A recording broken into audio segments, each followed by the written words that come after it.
विनाशोपासकं विलासि लोकरक्षकम्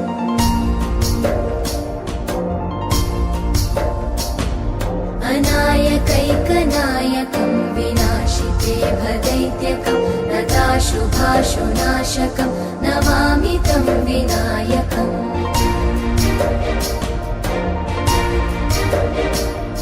न तेतरातिभीकरं नवोदितार्कभास्वरं न मत्सुरादिनिर्झरं न ताधिकापदुद्धरम्